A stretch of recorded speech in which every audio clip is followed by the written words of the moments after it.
Pourquoi portons-nous la perruque? Pour ma part, ça n'avait rien à voir avec la haine. Au plus profond que je me souvienne, j'ai toujours adoré mes cheveux crépus, j'en étais folle et j'ai toujours rêvé d'avoir un afro volumineux et en bonne santé. Cependant, c'était pas le cas. La réalité, c'était que j'avais les cheveux mi-défrisés car j'avais trop mal lorsqu'on me coiffait. Je n'avais connaissance d'aucune bonne manière sur l'entretien de mes cheveux. J'ignorais comment les laver, comment les démêler, comment les hydrater. J'ignorais que l'eau était mon allié et que son absence était la cause de mon mal quand je peignais mes cheveux. Résultat, mes cheveux étaient secs, ternes et dénaturés. J'étais loin de cet afro parfait que je convoitais tant et je n'avais aucune idée de comment et si jamais j'allais l'obtenir. Alors les préjugés et les stéréotypes ont pris le dessus et je me suis réfugiée dans le port du seul accessoire qui m'offrait un semblant de confort, la perruque. Une perruque bien lisse car c'est ce que tout le monde portait, mais pourquoi pas une perruque à la même texture que mes cheveux que j'adore tant? Pour la simple raison que si je n'ai pas réussi à prendre soin de mes cheveux crépus naturels, comment allais-je prendre soin des cheveux crépus artificiels ou naturels de quelqu'un d'autre? La seule option était donc la perruque lisse. Elle est raide, plate et plus facile à entretenir. Donc j'ai fait comme mes mamans, mes tantes, mes sœurs et j'ai porté la perruque lisse pendant des années pendant lesquelles je rêvais encore au fond de moi. Des années qui se sont montrées plus tard fructueuses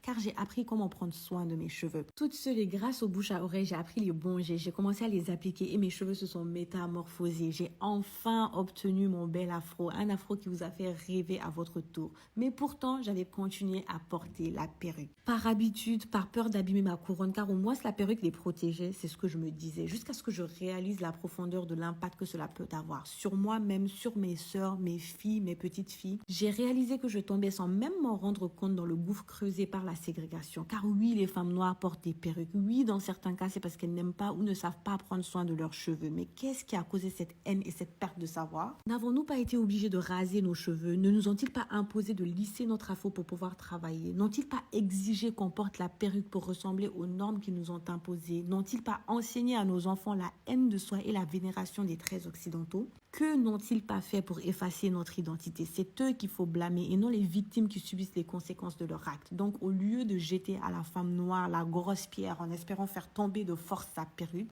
partageons l'amour et la positivité du cheveu crépus. Donnons-lui envie de connaître et d'aimer ses cheveux. Montrons-lui que son afro n'est pas si compliqué qu'elle le pense. C'est ainsi qu'elle retirera naturellement et sans trauma ses faux cheveux. La perruque reprendra ainsi sa place habituelle de simple accessoire et quittera définitivement cette place de masque de désespoir. C'est ça ma lutte et mon combat. Je vous demande donc de